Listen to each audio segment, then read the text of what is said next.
ये कहानी ऐसे इंसान की है जिन्हें कॉलेज लाइफ तक जूते चप्पल उन्हें नसीब नहीं हुआ। चलो शुरू करते हैं। इनमें सरकारी स्कूल में पढ़ा जो तमिल मीडियम स्कूल होते थे। तमिलनाडु के छोटे से गांव से हूँ, वहाँ मैंने मजेदार जिंदगी जी है। पढ़ाई के साथ हमें खेती भी करनी होती थी। मेरे पिता किसान थे और आम का व्यापार भी करते थे।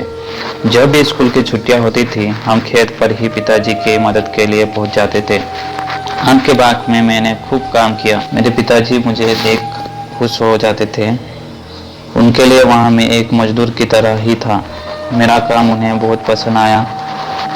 जब मेरे कॉलेज जाने का वक्त आया तो उन्होंने यह नहीं देखा कि कौन सा कॉलेज अच्छा है, कहाँ बढ़िया टीचर है। उन्होंने देखा कि कौन सा कॉलेज घर के पास है ताकि मैं खेत पर काम करने आ सकूं।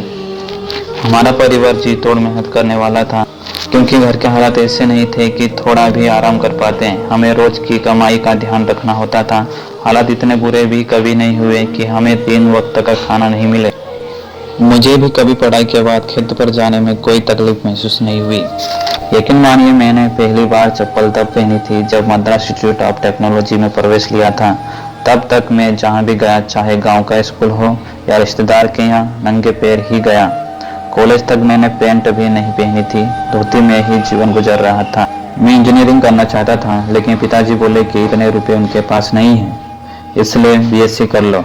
मैंने विरोध किया। 1 हफ्ते तक भूख हड़ताल की लेकिन थक हार मुझे ही अपनी जीत छोड़नी पड़ी। मैंने बीएससी मैथ्स किया। इसके बाद पिताजी बोले मैंने एक बार तुम्हें रोका था, अब तुम जो चाहो वो पढ़ लो। मैं अपनी जमीन बेच दूंगा लेकिन तुम इंजीनियरिंग कर लो।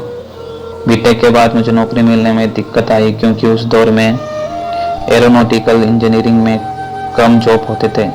काम नहीं मिला तो आईआईएससी में आगे पढ़ाई करने लगा। मेरे पूरे करियर के दौरान मैं वो नहीं कर पाया जो मैं करना चाहता था। मैं सैटेलाइट सेंटर ज्वाइन करना चाहता था लेकिन विक्रम साराभाई सेंटर में जाना पड़ा। मैं एयर डायनेमिक्स ग्रुप में शामिल होना चाहता था लेकिन पीएसएलवी प्रोजेक्ट थमा दिया गया। जो भी मेरे सामने आया उसे सिर्फ इस उद्देश्य से किया कि इस काम को उच्चतम स्तर पर ले जाना है।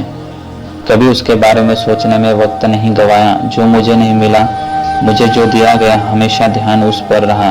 फिर बात पढ़ाई की हो या खेत की या मेहनत की या नौकरी की, आपको हमेशा वो नहीं मिलता जो आप चाहते हैं। आपको मिले हुए की कदर करना होगी और अपना बेस्ट देना होगा। आप बेस्ट देंगे तो वो काम भी बेस्ट होगा। जो आपने सुना वो हमारे भारत के पूर्व इसरो के चेयरमैन के सिवान का संघर्ष था। आपके लिए जो बेहतर है उसका निर्माण स्वयं ही करना है। किसी के भरोसे बैठकर आप अपना नुकसान ही करते हैं। हम मिलते हैं ऐसे ही होश व जोश के साथ अगले वीडियो में।